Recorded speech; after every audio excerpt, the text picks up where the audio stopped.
Seulement, comme vous savez, on a été toujours en retard, mais pardonnez-nous de ce qui se passe. Mais je pense que c'est le futur que nous visons surtout. Merci. Voilà, merci à M. Prosper Soukouba, s'il vous plaît. Voilà. Quand on parle d'éducation, de sexualité, je crois que c'est un sujet très important. Puisqu'on a accusé de retard, on va rapidement et directement commencer la conférence. Alors, la première personne, le premier intervenant, il s'appelle Aubert Massy. Aubert Maker-Passy, je l'ai salué tout à l'heure. Il est docteur en sciences de l'éducation, option sociologie. Il est directeur d'établissement du monde adulte handicapé en France. Il est auteur également, mesdames et messieurs. Je vous demande d'applaudir M. Maker-Passy.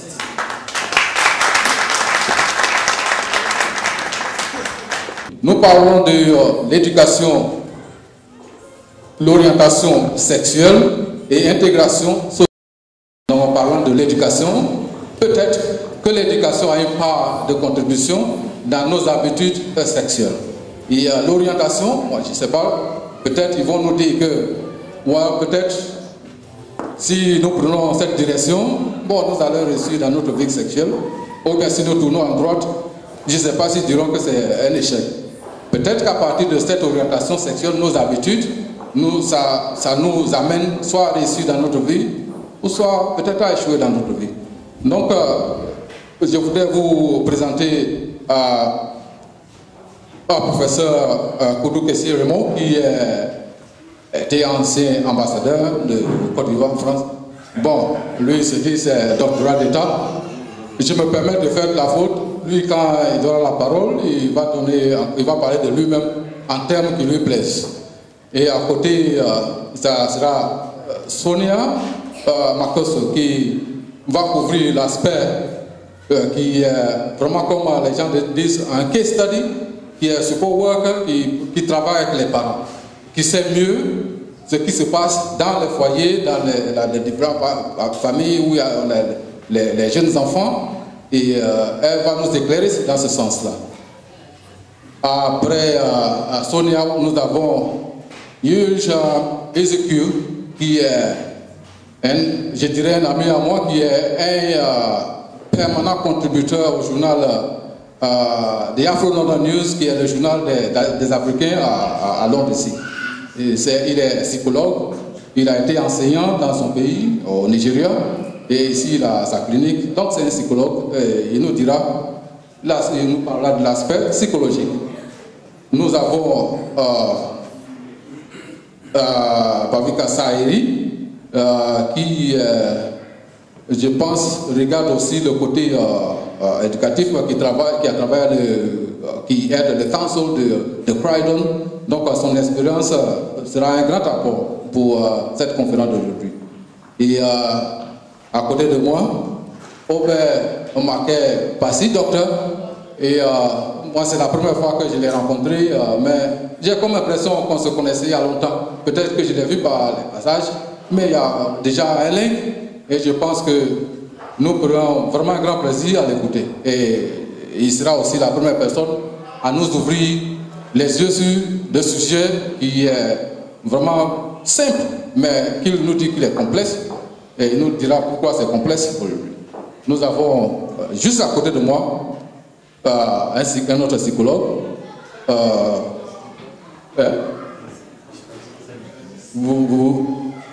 Mais comme je l'ai dit, vous allez vous corriger, puisque vous couvrez un aspect aussi psychologique. Et puis, c'est pourquoi j'ai dit psychologue, quelqu'un qui parle de l'aspect psychologique, je pense qu'il a une petite connaissance dans ce domaine-là. Mais il est du domaine aussi de la télécommunication.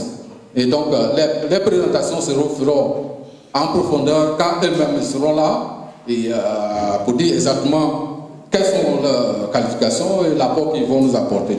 Donc, brièvement, je pense que le sujet a été déjà introduit par mon collègue Jean-Pierre tout à l'heure. Et c'est un homme d'expérience en la matière et les journalistes de formation. Je pense que dans le milieu ivoirien, les gens le connaissent mieux. Et donc, ce que j'ai fait, puisqu'il y a eu interruption, il y avait lieu de reprendre pour que nous ayons maintenant les oreilles et puis nous ayons le focus sur ce que nous allons couvrir aujourd'hui.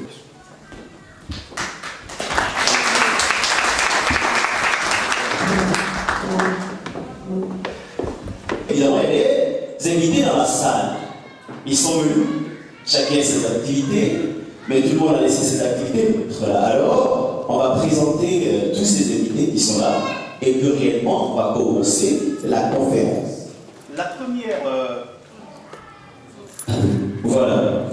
La première personne que je vais présenter, c'est un homme de Dieu. Voilà, c'est un homme de Dieu. Parce qu'il faut implorer l'onction de Dieu dans cette salle pour que réellement les choses se passent dans de très très bonnes conditions. Voilà. Donc je voulais présenter le pasteur Bailly qui est le responsable de l'église même, c'est la House of Mercy. Pasteur Bailly, s'il vous plaît.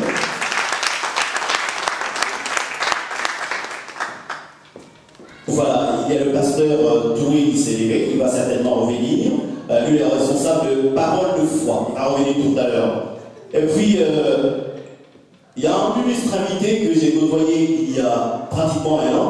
On était à un forum à Greenwich, il était présent et puis il a intervenu. Voilà, c'est lui, le docteur Sacramento. Je l'ai dit toujours, il est du Congo, le Congo-Brazzaville. C'est un pays chargé d'histoire. Vous vous rappelez la visite de Charles de Gaulle en 1944, qui réellement a lancé la libération des pays africains, enfin une indépendance dont nous avons octroyé, bien sûr, parce qu'on sortait de la Deuxième Guerre mondiale. Et donc les pays africains qui voulaient leur indépendance, il fallait leur donner ça, il fallait leur donner cette indépendance, parce que les Européens même étaient complètement détruits. Il fallait les reconstruire avec le plan Marshall. Et donc, Docteur Sacramento, c'est un Congolais. Je vais vous demander de l'applaudir. Il est là, Docteur Sacramento. Voilà.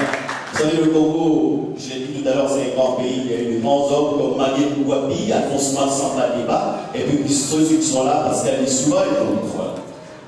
Je voudrais présenter l'un des parents. Il est co-parrain. Et il est arrivé, il a juste traversé la Manche. Il est venu de Paris. Il est venu ici, il est rentré sous la Manche, ça fait 2 minutes de la traversée avec Eurostar. Ben, il n'a pas hésité, il est pareil, il est venu ici, il est chef d'entreprise à Paris, il s'appelle Assis Boris, s'il vous plaît.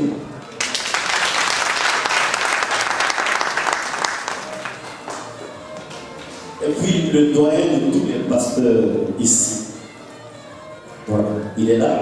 Je vais demander, mesdames et messieurs, d'applaudir le docteur ici.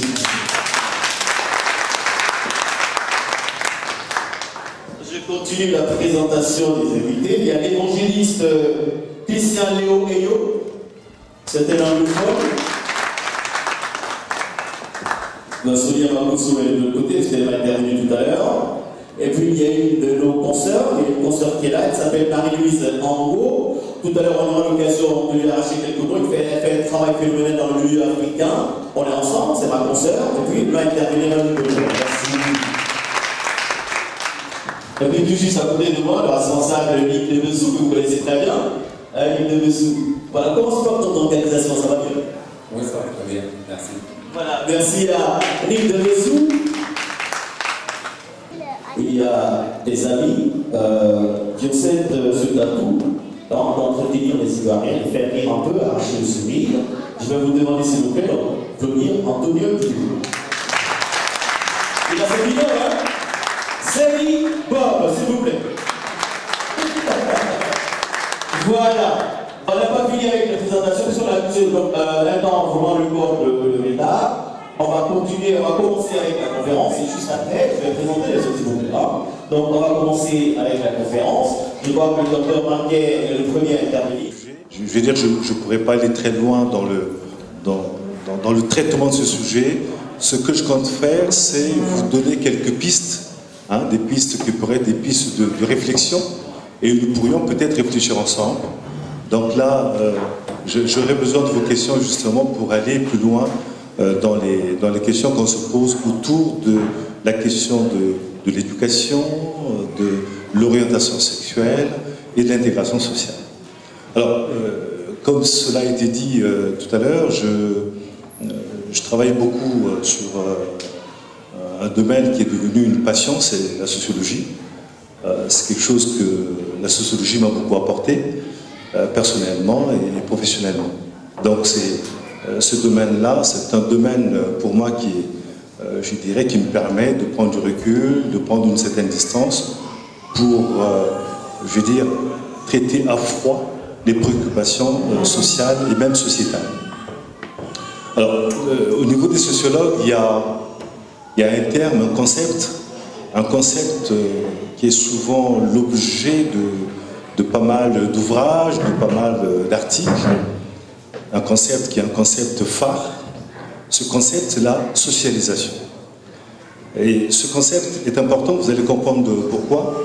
Parce que, si vous voulez, la socialisation, c'est en quelque sorte le processus qui est un processus continu.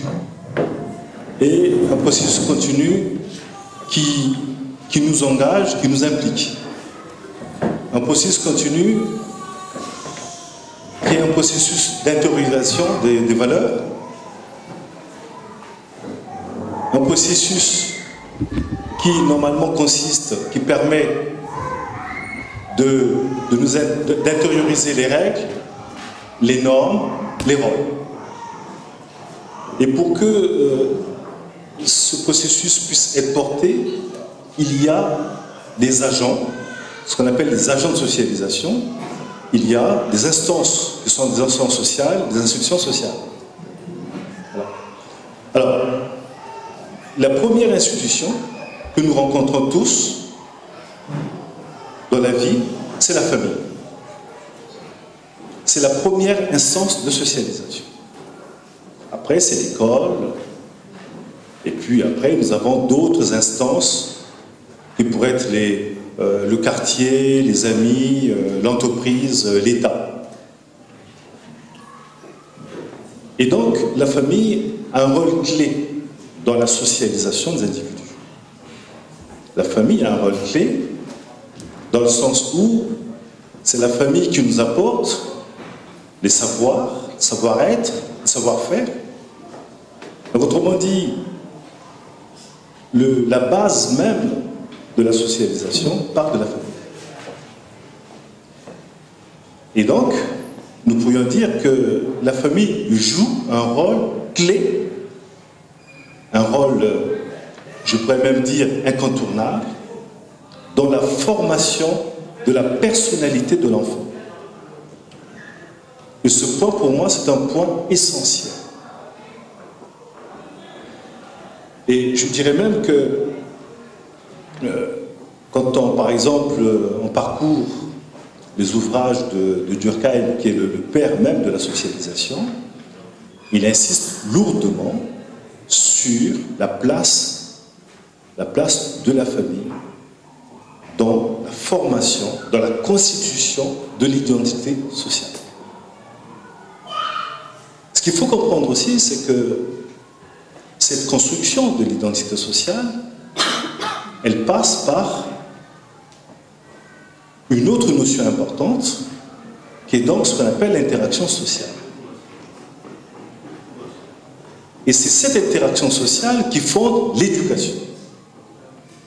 C'est-à-dire qu'aujourd'hui, nous pouvons éduquer nos enfants, nous pouvons élever nos enfants, nous pouvons leur donner des repères, parce que entre les parents et les enfants, il y a une interaction sociale. C'est-à-dire que nous avons besoin de connaître nos enfants. De la même façon, ils ont besoin aussi de nous connaître. Donc c'est une interaction mutuelle, réciproque. Et en même temps, il y a aussi une nécessité de communication. Donc autrement dit, la socialisation se fonde sur l'intériorisation des valeurs, des normes, des règles, des rôles. Et cette intériorisation passe par l'éducation. Et cette éducation peut se faire parce qu'effectivement, nous avons deux verbes dans la vie, deux verbes essentiels, c'est-à-dire connaître, se connaître, c'est-à-dire communiquer et pouvoir effectivement se communiquer. Si effectivement ces processus cognitifs, processus communicatifs n'ont pas lieu, il n'y a pas d'interaction sociale. Autrement dit, il faut se rendre compte que l'éducation, c'est quelque chose d'essentiel qui permet de pouvoir produire un homme sociable et qui permet effectivement d'éviter un homme asocial, un homme antisocial. Parce qu'il n'y a que trois types d'hommes. Il y a l'homme social, il y a l'homme asocial et l'homme antisocial. Et donc, pour pouvoir le faire, il faut des agents de socialisation, il faut donc des instances. J'allais dire un peu de la complexité de ces instances, de ces institutions sociales. C'est-à-dire que, et on pourra même émettre des hypothèses, il n'y a plus qu'une famille. Je prends par exemple, je prends la société française. Je connais un tout petit peu. La société traditionnelle en France, la famille traditionnelle, c'est un couple et deux enfants. Le taux de fécondité en France, qui était à 2,01, est passé, entre-temps avec la crise, à 1,99. Mais les sociologues, les anthropologues continuent à dire que le taux de fécondité est à 2. Donc un couple plus deux enfants. Or, qu'est-ce que nous constatons? Nous constatons depuis à peu près une dizaine, vingtaine d'années que nous sommes actuellement en présence d'une diversité de formes familiales.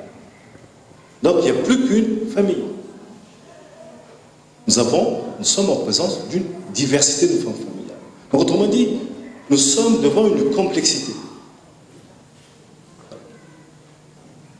Autrement dit, nous constatons que toutes ces institutions sociales sont gagnées par ce que les sociologues pourraient appeler l'homo economicus, c'est-à-dire par les pressions économiques. On pourrait même dire que nous avons ce qu'on appelle une pluralisation des formes familiales. Donc, autrement dit, on a l'impression que nous sommes gagnés par le consumérisme. Donc la famille ressemble un peu comme une espèce d'objet social, comme un produit. Un peu comme si nous sommes de plus en plus dans des sociétés où on n'arrête pas de se conduire comme je te rencontre, on se console et je te jette.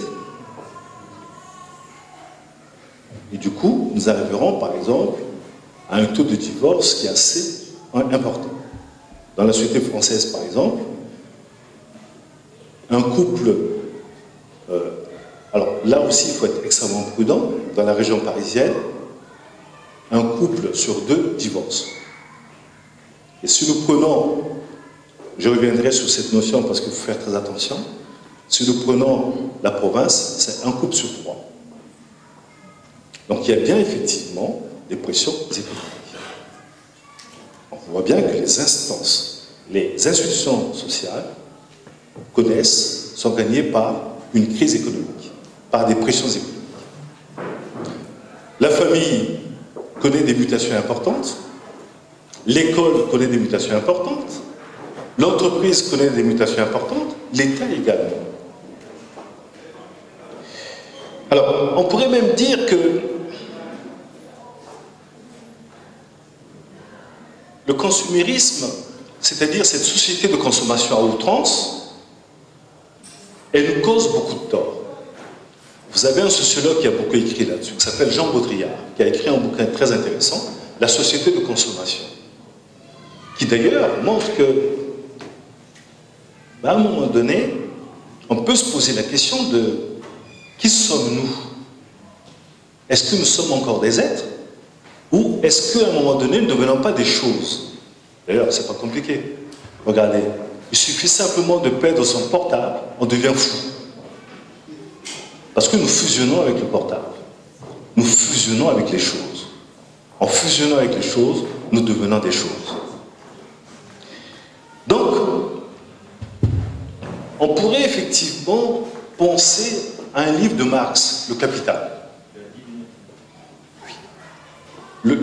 J'ai encore 10 minutes, et puis après, vous allez voir, je vais à la fin.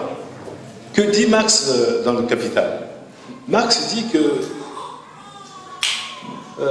nous irons vers des sociétés où effectivement des sociétés qui seront de plus en plus dominées par l'argent, par le rapport à l'argent. C'est ce que Marx appelait l'infrastructure. L'infrastructure détermine la superstructure.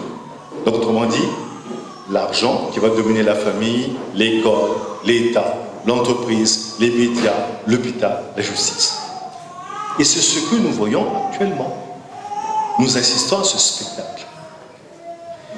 Nous assistons tellement à ce spectacle que nous pouvons nous poser une question.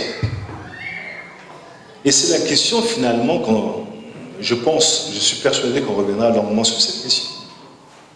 C'est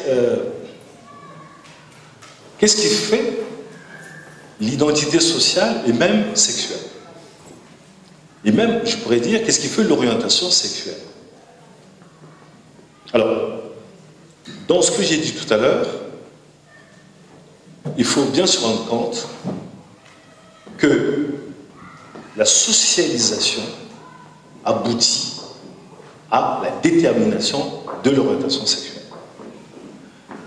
Que dit Durkheim? Durkheim me dit qu'il y a en nous, il y a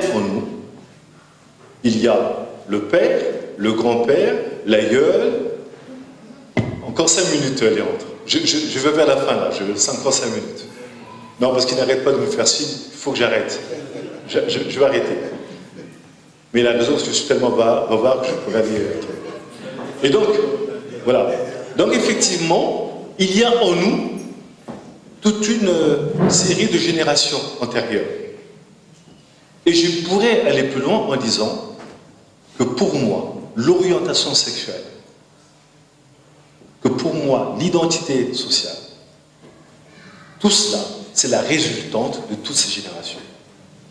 C'est-à-dire, on s'identifie à notre père, à notre mère, à notre grand-père, à notre grand-mère, à travers des désirs, à travers leur volonté, à travers ce qu'ils nous ont montré. Et c'est tout cela qui fait qu'il y a une orientation sexuelle. Qu'il s'agisse de l'hétérosexualité, qu'il s'agisse de l'homosexualité. L'homosexualité, l'hétérosexualité sont produites par justement ces processus continus de socialisation antérieure. Et puis je vais m'arrêter là pour dire que, parce que vous ne le savez peut-être pas, ce que je vais vous dire va peut-être vous surprendre. Vous vous rendez compte, il a fallu attendre 1990 pour que l'Organisation mondiale de la santé retire l'homosexualité de la classification internationale des maladies. La faculté de médecine en France a attendu l'année 2000. Et la véritable question qui se pose à nous, est-ce que nous sommes des choses? Est-ce que nous sommes des êtres pensants? C'est-à-dire est-ce que nous sommes encore des êtres d'amour? Merci. Merci beaucoup, Dr. Mackay. La question que M. Passy a essayé de répondre, je m'excuse du fait que ce soit derrière ici, c'était de savoir comment, dans une société qu'il a décrit hyper complexe et où beaucoup de jeunes sont perdus, se demandent où s'orienter.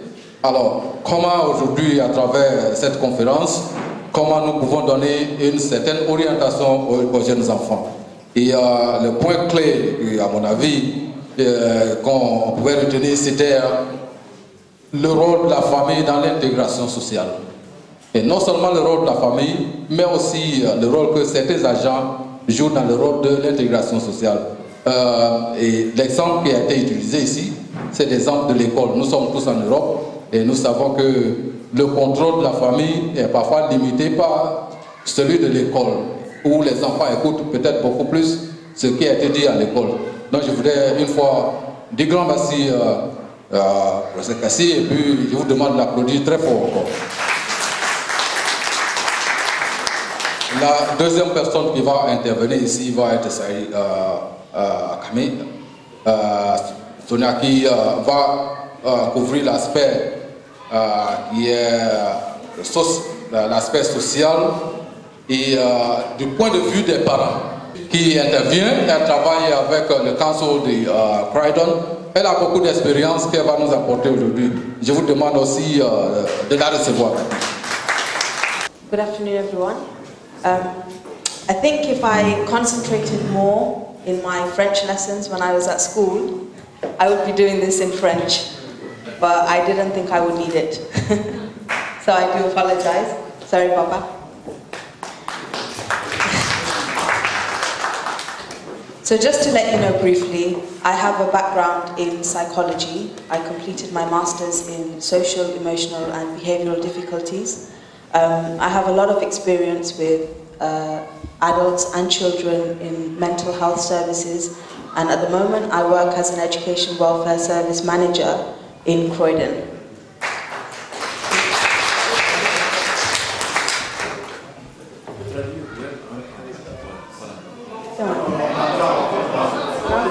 C'est bon? Merci. Okay, so please feel free to stop me if you're not sure, if you want me to repeat something. I'd be more than happy to do it. So I've been working in Croydon for 2 years as an education welfare officer and a manager, and I work with children who have been excluded from mainstream school. So I'm not sure if you're aware, but when children are permanently excluded from school, they go to what we call a pupil referral unit, which is a small provision for all the children that are excluded. When I first started this job, it was my choice to work with these children. These are children who have also got a lot of gang affiliation, so they work in, well, they walk in gangs. There's a lot of gang activity, and a lot of them have committed various crimes, take drugs, they drink. So I work very closely with the Youth Offending Service as well, who support them and their education. So when I first started, one of the things that surprised me the most, because my role is predominantly around attendance, school attendance. As you know, it's important for children to attend school every day on time. For children that fail to do that, once they drop below 95%, we get notified, and then we try to work with the child. And when they drop below 85%, we get involved with the family as well. So when you go to a school, their average attendance should be 95% for the whole school or above. In a pupil referral unit, which we call a PRU, the average attendance is about 56%. So already that will give you some idea of how much the children are not attending school, how much they are missing out on their education. Their reasons are various. Some of the things that they go through on a daily basis for us would be like, how do they even get to school? You know, with so much going on at home, there are children who don't have food to eat when they get home, parents are working, there are children whose parents don't work, don't value education, they don't care about attendance. And even if we did take them to court because they are not making sure their children go to school, it makes no difference because they have no money to pay the fine. So we just keep going around in circles. There are children who just have the wrong attitude to education. And it shocks me because when I was young, my parents always taught us to respect our teachers. In my culture, we treat a teacher like a guru. They come before our parents, and my mom always said to me that you should never disrespect your teacher. They come above your parents because they are going to give you what your parents can never give you. And I always held that very close to my heart. And I think it's very true. You know, I really have a lot of respect for teachers, and I think nowadays it's amazing that some teachers can really achieve something. Where teachers are getting killed by the pupils in this day and age, you can imagine how hard it is to be a teacher. They are not given the respect that they deserve to be given. They are the people who impart education. Our future of this country relies on our teachers and our children. But not everybody has been given that advice my mom gave to me. And that is one of the issues. And I believe this is where parenting comes in. Teaching is not restricted to a classroom or a book or a school or a university. It is not about how many qualifications you have at the end of your education. It's about your character. Who are you when your education is finished? Does education ever really stop? I can't say that I'm educated because I went to university, no. I'm educated because I know what it means to be a good person. I have human values, and that's universal. It doesn't matter what religion you follow, whether you are Muslim or Hindu or Christian. And this is what I believe we call spiritual education. From everything that I have ever learned in my life, I think one of the most valuable things I've learned is human values. And I had the opportunity of working with the charity and teaching little children from the age of 5 what human values were. And we don't tell them how to behave. We tell them what a value is, like being kind, how it makes people feel, why we should be kind, how we feel when people are kind to us. And then we can let children make that decision themselves about whether they want to be kind or not. This is character development. Unfortunately for the children that I work with, they lack that. It's not their fault that they were not given the opportunity to understand themselves. It's not their fault that they didn't have that education. It's our fault. It's everybody's fault. It's not their teacher. It's not just their parents. Everybody has a responsibility to raise children, whether they are yours or they are not yours. If you want everything to change and society to change, we have to be that change first. We can't change the world, but we can change a child or a family, and they can spread that message on. Just the way crime spreads, fire spreads, in the same way love spreads, good values spread. And it sounds really lovely when we hear this and when we see it, it's beautiful, but to actually implement that in your life is very difficult. And it's very difficult to maintain it. If we lie, our kids see that. Just because we didn't teach them doesn't mean they didn't learn it. So education is not just about one person telling you how to do something or what to do. It's about what people learn. I've learned more from people around me and just life experience than I have at university or at school. I think one of the difficulties that we have now is we are in a time where we have more research than we ever have had in education. We have more theories, more models, more expertise, more resources than we've ever had in education before. But we are also at our worst time, at our most challenging time.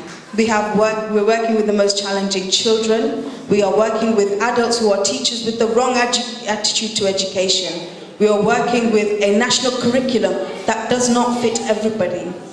It's a really difficult time, and I think your character as a teacher or your character as a parent is what is going to determine whether your child is successful or not successful.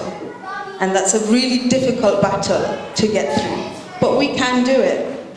So the children I work with have had a lot of bad experiences, and it's really difficult to expect them to get 90%. It's not realistic. I do not sit in front of a child and say, I want you to attend 90%. If their attendance is at 50, it's just not going to happen. And then I work with the family, I meet with the family, and I realize there are so many issues here. The education is just the part that I see because it's come to my attention. But behind the scenes, the child might be committing offenses, the parents might be committing offenses. In fact, this is a fact.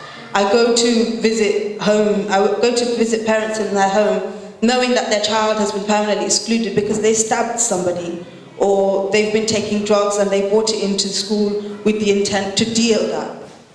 It's a massive thing, and these children are not adults, they're 13, 14-year-olds, they are still children.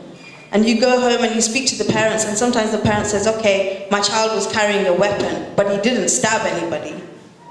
Now, if the parents have that attitude and they don't see the problem with their child carrying a weapon, and they can say that to me in front of the child, what has that child learned? So I will challenge these parents. I can't say I'm very popular with the parents, but I do challenge them and say, you know what, I'm really glad that your child was permanently excluded from school for carrying a weapon, because today he didn't stab anybody.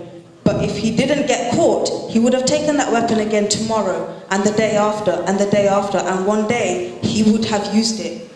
And when he uses it, he will go into prison. How does that help anybody? What has anybody learned or achieved? Education is important, but I think here in this country people take it for granted. I know because I've been to India, I've traveled where people don't have education, they don't have access to the resources we have had as children. And there's not that gratitude, you know, for education that, oh my gosh, you know, I have this opportunity to learn, or they don't have aspirations, or I want to be here, or I want to do this. We take a lot for granted in this country, but we have a lot to share. And I think education starts at home. It starts with each and every one of us. The end of education is character. Thank you. Je pense que ce que nous pouvons retenir ici de ce qu'elle a dit, c'est que une grande question à savoir quel est le rôle de l'expérience que nous avons dans l'éducation de l'enfant, dans l'éducation de l'homme que nous devenons. Et l'expérience peut être consciente ou inconsciente. Mais l'école, peut-être elle a posé la question à l'école, qui est un système qui regarde seulement les statistiques. Nous parlons de 50% de présence. Une question peut-être à retourner aussi à l'école, pas seulement regarder jusqu'à ce qu'on ait 50%, et quand il y a des signes, et qu'on peut lire seulement entre le regard de l'enfant qui vient un peu fatigué, et ça peut être seulement le couteau, mais nous, en tant que parents qui venons d'Afrique, nous avons aussi un rôle qui est le fait que les enfants rentrent très tard des partis ou bien des églises et ainsi de suite. La personne suivante, sera Sonia Makoso, qui donc je vous demande de la recevoir. Bonjour à tous et à toutes. Je me présente. Je m'appelle Sonia de prénom, Makoso de nom.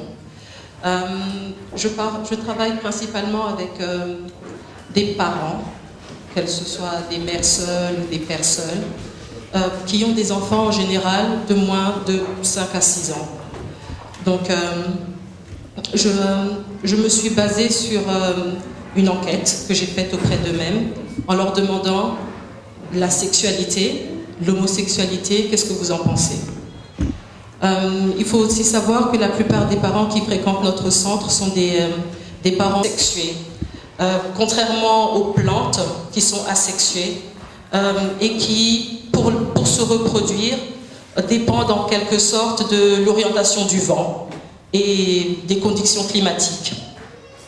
Donc, dès lors de notre conception jusqu'à notre naissance, on est avec un sexe, qu'il soit masculin ou qu'il soit féminin.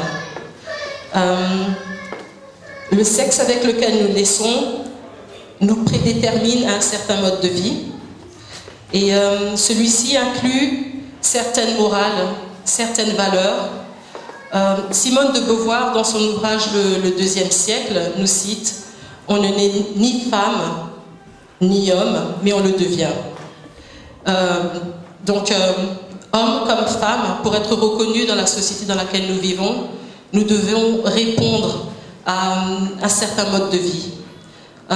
Pour être homme, il faut déjà avoir un sexe masculin.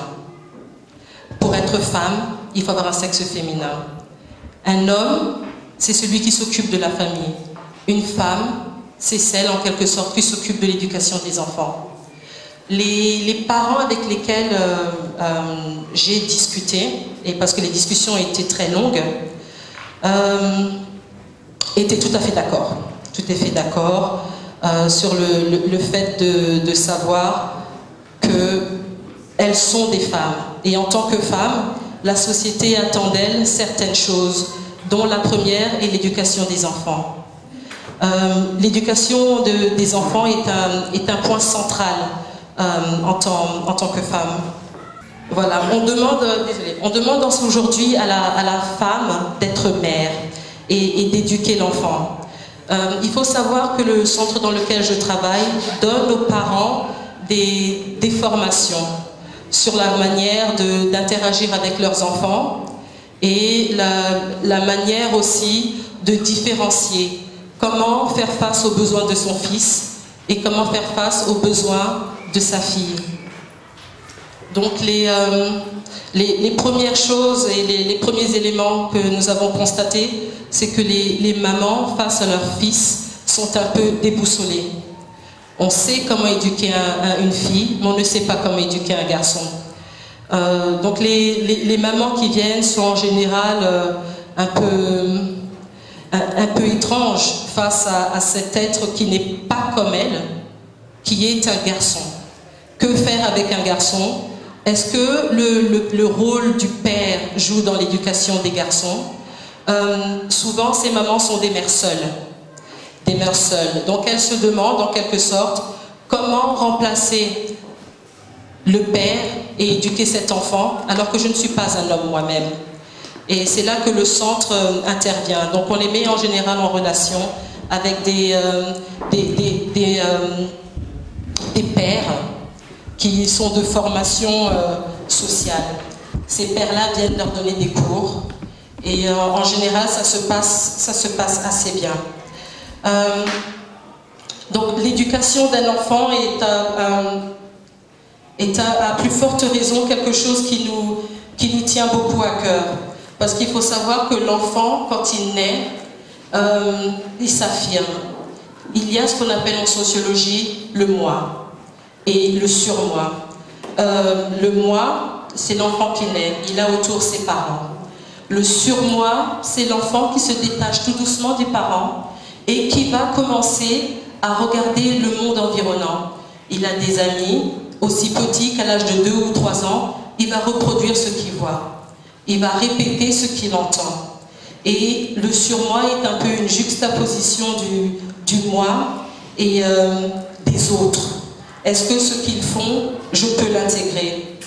Donc, éduquer un enfant à la maison, certes, mais un enfant reçoit aussi l'éducation à l'extérieur.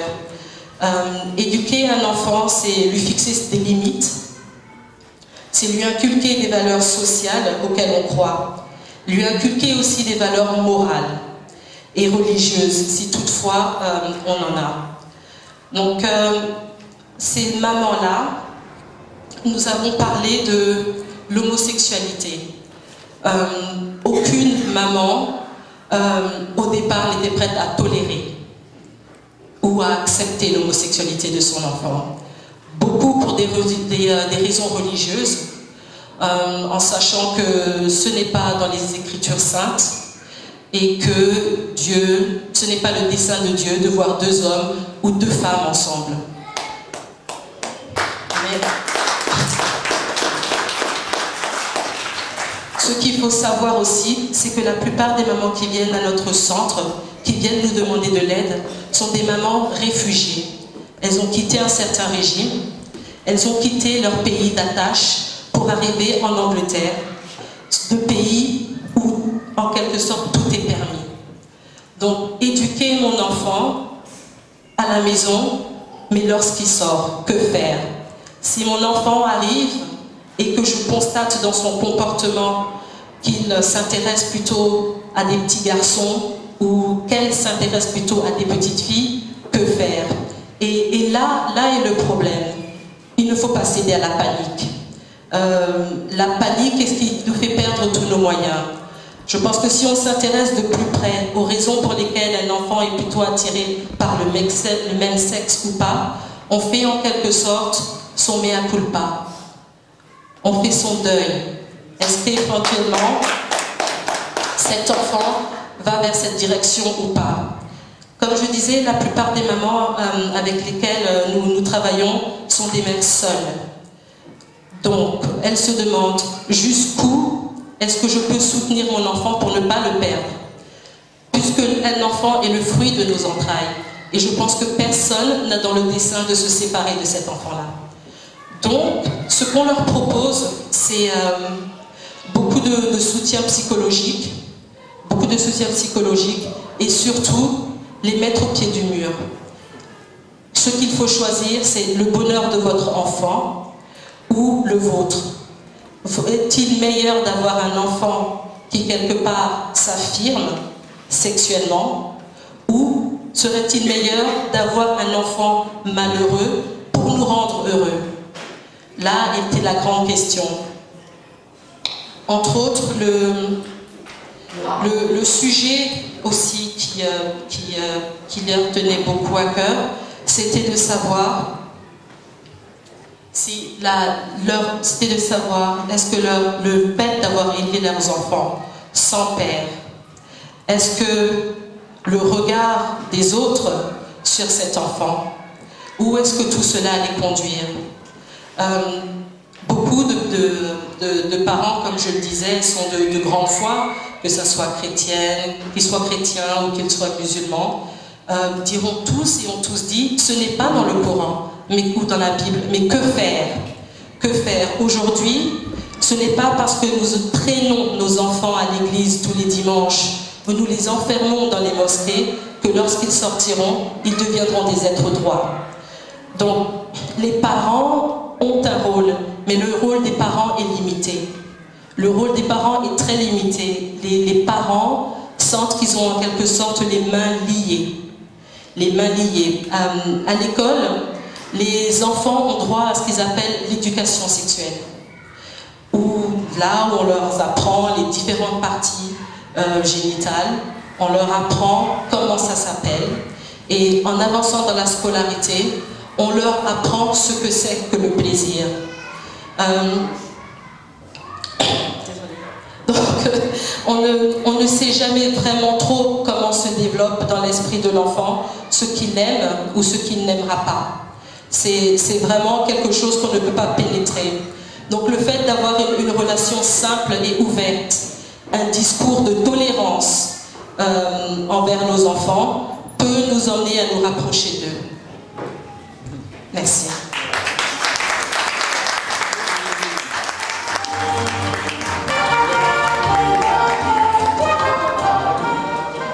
Bon, compte tenu du temps, je me permets de ne pas faire le résumé parce qu'on est en train de courir un peu après le temps.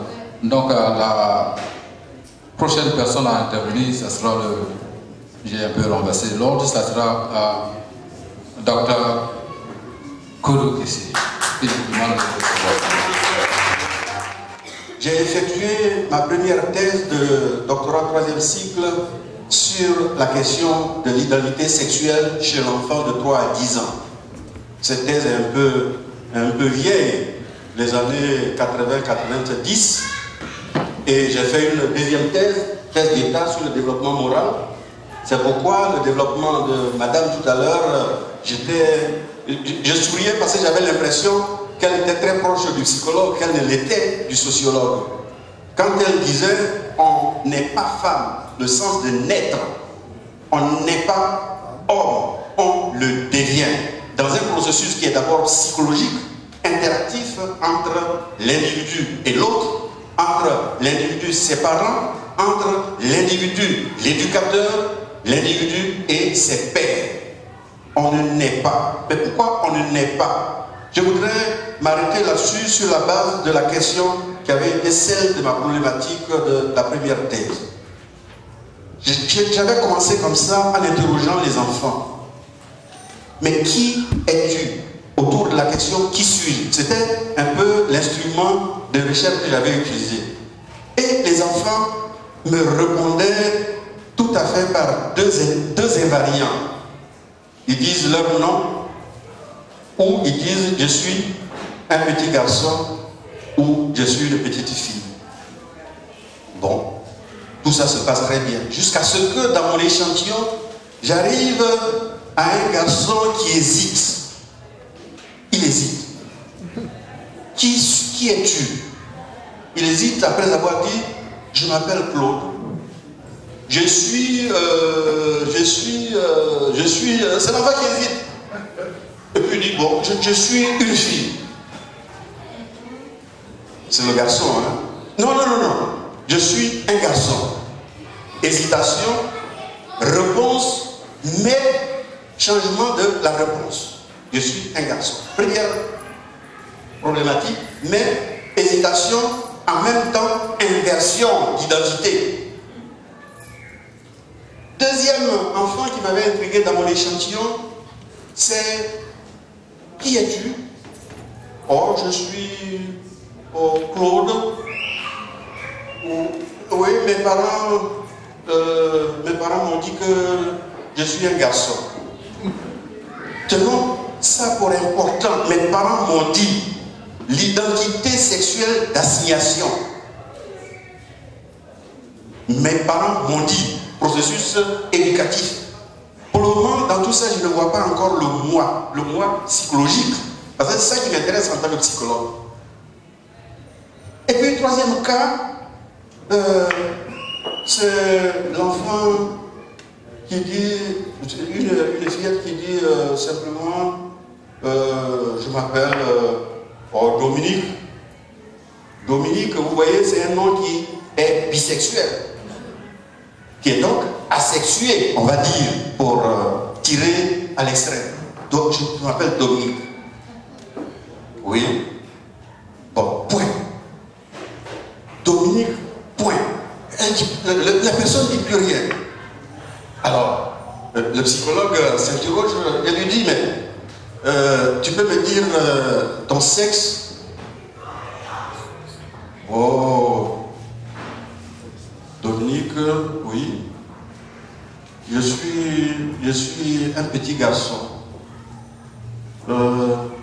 Mais j'essaie d'être une fille. Troisième problématique de ma recherche, ça c'était les 3 cas cliniques. Après l'étude d'enquête, l'approche par enquête, je me suis arrêté à ces 3 cas cliniques pour aller un peu en profondeur de la signification de cela. Et la première chose que j'ai rencontrée dans cette étude donc, de l'identité des enfants, de jeunes garçons, étaient coiffés comme des filles, drapés comme des filles, et on s'y perdait à la limite. Alors, quand les enfants m'ont dit leur nom pour se présenter, la présentation de soi dans l'identité personnelle, je lui ai dit, mais tu dis tu es un garçon, mais en fait, tout ce que je vois là, c'est... Non, tu es une fille, un garçon. Moi-même, j'ai mis père, hein, vous voyez. Tu es vraiment... Oui, je suis un garçon. Mais les parents ne se rendent pas souvent compte de la place qu'ils prennent dans l'identité sexuelle, c'est-à-dire le sentiment de soi en tant que garçon ou fille. Je ne parle pas de l'identité de genre qui est référée au sexe, chromosomique, anatomique, tout ce que vous voulez, mais l'identité sexuelle en tant que sentiment profond. La place que prennent les parents à ce niveau est déterminante. Parce que quand vous habillez, quand vous projetez du féminin sur l'enfant, psychologiquement, il devient petit à petit ce que vous avez pensé dans votre tête. Et il s'inscrit sur cette lignée. Et ne soyons pas surpris en tant que parents, par après, pour dire l'orientation sexuelle qui est différente de l'identité de genre, de l'identité sexuelle, dans le sens où on se réfère à l'objet choisi, par rapport à sa sexualité, mais tout cela génétiquement se réfère dans la relation que nous avons eue à nos parents, à notre père, à notre mère. Ce sont ces interrogations que j'ai refaites sur cette thèse de 3e cycle qui est vieille, j'ai dit 80-90. C'est vrai que plus tard, après, quand j'ai fait le doctorat d'État, ce n'était plus sur le même sujet, c'était sur l'orientation sexuelle. Saïri m'a donné l'occasion, en étant présent ici, de réinterroger sous ces questions-là, hein, sous ce temps-là, ma thèse de 3e cycle, et je vous assure que l'identité sexuelle est une des dimensions de base de l'identité personnelle. La question de savoir, est-ce qu'on est pour l'homosexualité, on est pour l'hétérosexualité, c'est une question fondamentale parce que c'est une question de société. Mais il y a, nous psychologues ou psychanalystes, nous disions il est interdit d'interdire. Toute la question, c'est celle de notre propre mea culpa, de notre propre réinterrogation en tant que parents. Qu'avons-nous fait pour que les choses aillent dans telle ou telle direction? À partir de ce moment-là, il s'agit de renforcer l'enfant dans les choix qui fassent son bonheur. Je vous remercie.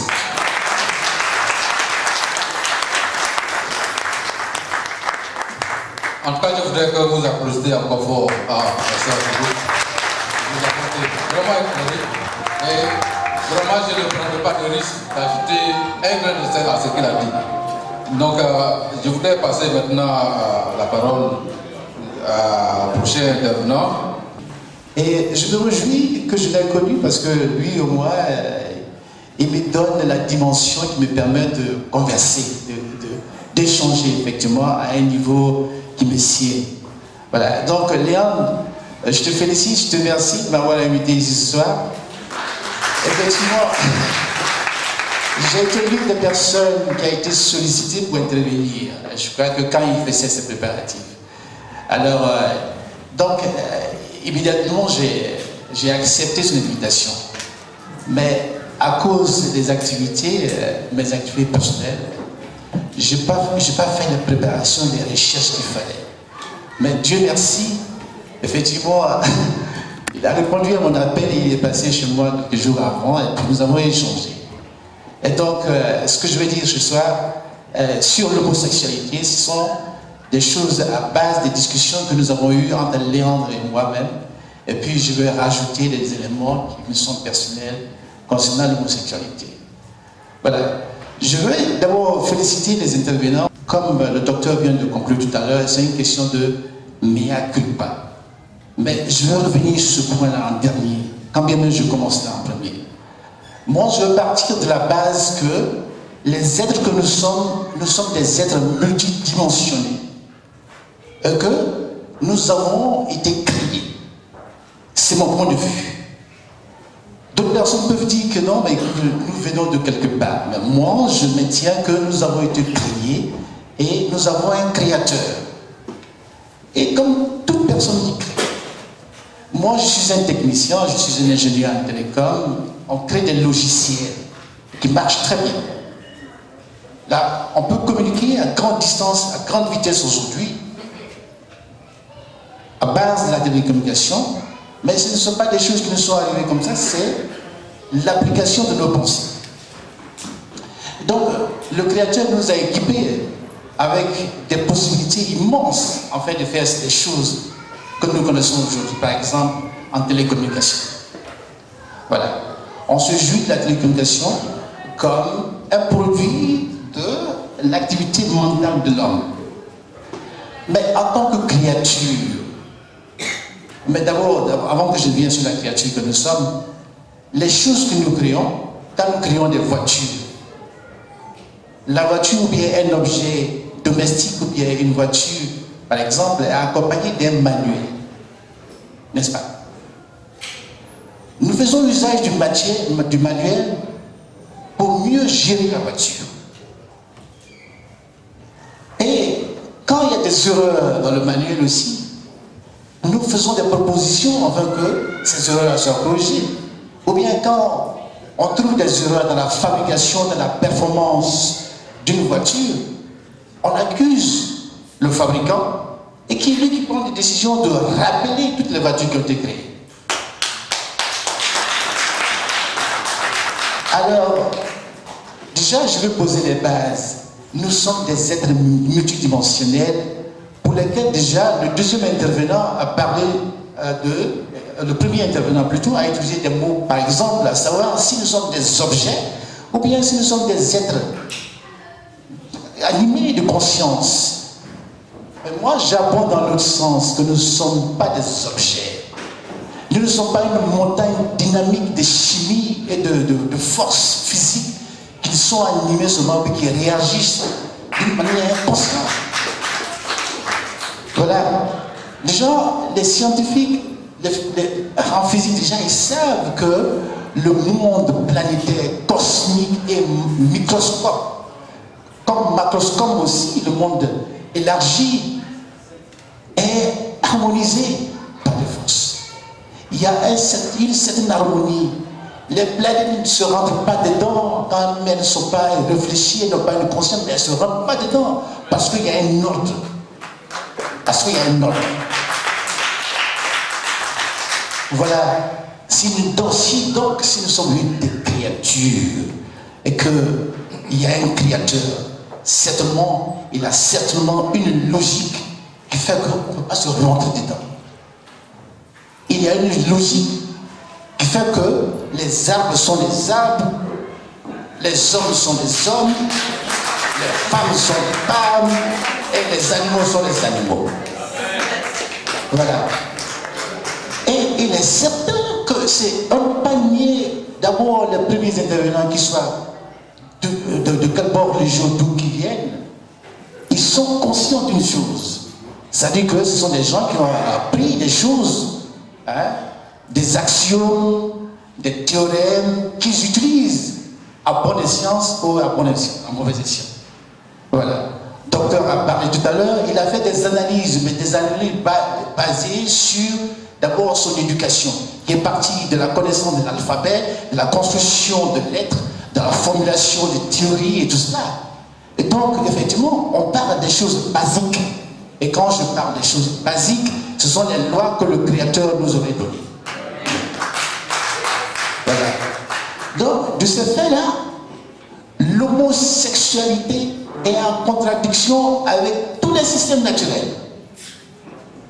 Alors, je m'en remets au Créateur. Le Créateur nous a donné un manuel dans lequel il dit que l'homosexualité est une abomination.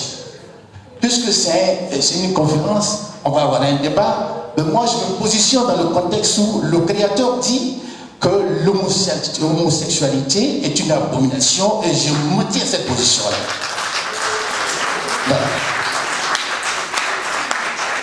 On peut être inconscient. Et donc si on est inconscient, des accidents peuvent arriver. Et des accidents, alors quand il y a un accident, des hommes réfléchis prennent des décisions. Aujourd'hui, nous sommes dans une situation où, par le fait des choses, nous nous trouvons en Europe ici, mais réfléchissons un peu d'où nous venons. En ce qui concerne l'homosexualité, je vous dis que ce n'est pas quelque chose qu'on tolère. Effectivement, s'il y a eu des dérapages, ben, je dis que dérapage n'est pas, dans le contexte d'où nous venons, ça a été puni et ça continue d'être puni. Voilà. Et moi je viens peut-être à l'encontre de ce que le docteur a dit tout à l'heure. Je dis qu'on ne devient pas un homme, on est créé homme et femme. Voilà.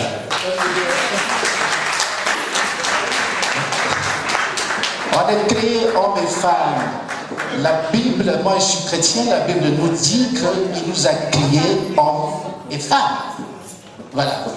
Et au niveau physiologique et anatomique, hein, au niveau de notre fonctionnement, nous fonctionnons de la manière dont nous sommes construits. Les femmes, le sexe des femmes est construit de telle manière qu'il répond à l'ordre de l'homme. Ça c'est là. Voilà. Une femme elle a besoin d'un homme pour qu'elle produise un enfant, et les autres choses, ce sont des accidents de parcours. Et puisque c'est un débat, je ne vais pas m'énerver davantage. Merci beaucoup, Camille. Merci beaucoup, je n'ai vraiment rien à ajouter. Ce que je vous demande de faire, c'est d'une fois de plus l'applaudir plus fort.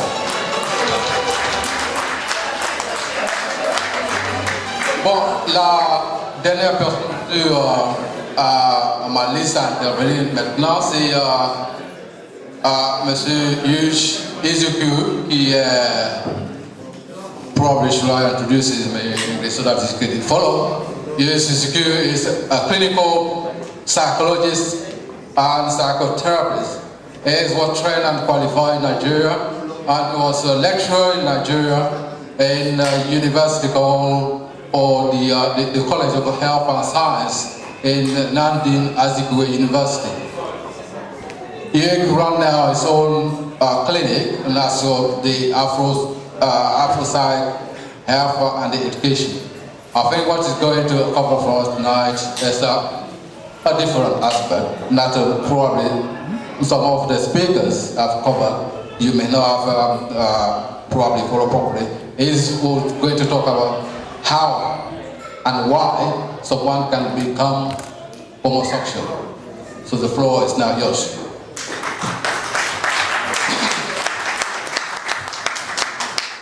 I'm suffering it because if I had listened to my teacher, I could have been able to talk to you in French. But I refuse to listen, and so you see, that's the problem. You are welcome. Yeah. So I have to learn French as an old man, no, not as a young kid. It's okay.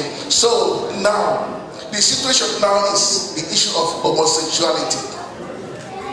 It's a developing problem, but it has been there for a long time. But it is not coming up. Homosexuality was a mental health problem until 1974. It was removed from a mental health problem to become just this. Now they say it's normal because of politics. So politics made it to make it no more a mental health problem to be just normal, you know. But in those days they call it sexual offense. I studied homosexuality in 1989. My lecturer forced me to write a book. I didn't know about it. In my master's level, they say I should write about homosexuality. I didn't know. So I had to change my car to a taxi in order to carry homosexuals. That is the result of this book. 1989. So I've been writing. I didn't know what, because before it was the mental health. People don't talk about it. We don't, nothing. But now it's a problem. It's not coming up. If you say you don't want to know about it, your children will teach you. Me now, you cannot make me homosexual. It's impossible. But my children, do you know the people up front? 8 years, 9 years, 10 years, 11 years, 12 years, 13, 14, 15. They are people up front. Not you. So when you study, when you listen to all these lectures, you are not listening for yourself. Rather, you are listening to go and help your children at home. You are not here for yourselves. You are here to gather information that will enable you to talk to your children intelligently about homosexuality. Please put that in mind. So you see, homosexuality is a sexual offense before. What is sexual? What makes something an offense? Something is an offense when it goes against the culture. It becomes an offense. If it is not against the culture, it's not an offense. Here in Europe, in England, homosexuality is not an offense.